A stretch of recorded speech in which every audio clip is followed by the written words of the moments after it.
can be, even more. But cannot blame it on the old sin nature or the devil of the world. It was just folding and giving in instead of standing on the power of God. So, we died the moment we came to Christ. The old nature was dead, no longer had power. It doesn't mean it doesn't exist, but it means it is powerless. It is without power. And it says that you died and your life is hidden with Christ in God. It's hidden. It's no longer operating in power. Oh, are we getting sound out there? I'm kind of sensing it's in and out. I don't know why. Lord, help us with our technology here. We may have to switch to the other microphone. This happened the other day, too. Yeah, let's go to the pulpit mic on this, if we can get that up and running, and then we'll kill this mic when you're ready, okay? I'll get the pulpit mic in.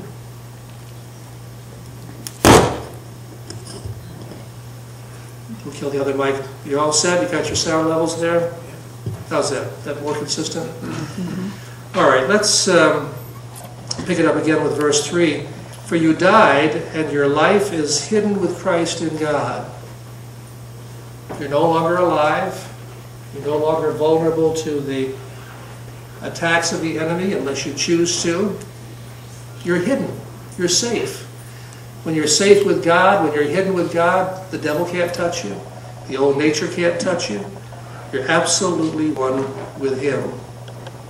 And then he goes on to say in verse 4, when Christ, who is our life, appears, then you also will appear with Him in glory. So we're talking about the future now. As you keep looking up, keep waiting for somebody to come, when He appears, you're going to appear with Him. And you'll appear with Him in His glory. Did you ever wait for somebody? Did you ever wait expectantly for somebody? Raise your hand. I don't mean just a moment, but in a real long and longing sense. We've all done that. When I was 5 years of age, I was living out by Howe Caverns. You all know where that is. My mother had divorced my father, and we were very poor. And we were placed with grandparents out there, my little brother and I. And Mother went on the road to sell Yellow Pages advertising for R.H. Donnelly. And unfortunately, her place for serving and for selling was way down below Poughkeepsie, near New York City, Orange County, in that area. So she was gone from Monday through Friday. Friday afternoon, she'd come in that old Dodge coming around the corner. And I would get my knees pressed into that couch and my nose pressed to that window, looking in that direction, waiting for Mother for around 5 o'clock when I knew she'd come. And I'd wait and wait, and usually she was pretty much on time. Occasionally through traffic and weather she might be delayed a little bit. But eventually there she came, and my life was complete. And I was in heaven all weekend long until Monday morning came. Now she was busy, she had to bathe the kids, and she had to do some things around the house, clean the house that Grandma didn't get around to doing. Had to start dating Uncle Mort, who started coming out into our lives and wanted to be a part of our family, and who became Pastor Mort and Dad later on. It was a busy weekend, and I did all I could to be with her and hidden from the world in her. And sometimes I had to be a little bit naughty just to get a little extra attention, and that worked. She was able to address that issue, to be sure. So I knew what it was like to be looking and longing. And I have to say, I miss Mother now that she's with the Lord, and I miss Uncle Mort, who's there also. And I look to heaven, and I realize that every day here that passes is a day closer to seeing her again. And I'm looking forward to being with her for eternity. I miss her greatly. And I know what it's like to long for, and so do you. Well, that's how we should be looking to Christ. We should be looking to heaven and looking for Him to come. He'll be coming around that corner, maybe not in an old Dodge, but probably on a cloud of glory with 10,000s of His angels, and I'm looking forward to it. How about you? I'm ready, my toothbrush is packed, and I'm all set to go. Well, that's the upward look, and I'm choosing Jesus, but I need to also watch out for my daily walk. My daily walk isn't going to save me, because again, it's my faith in Christ. It's not going to preserve me or keep me from losing my salvation. Christ has given that as a gift to me, and I'm hidden with him. But while I am perfect in him, as far as my position is concerned, as far as God sees me, my daily walk is not right. I don't always do the things that I should do, nor do you. And so therefore, we need to do something which the theologians call sanctification. You know what that word means, sanctification, to be set apart? As soon as you're born again, you are justified. That's justification. You're justified. You're declared righteous. That's instantaneous. You're declared innocent because you're in Christ. But now your daily walk is not in conformity with how God sees you.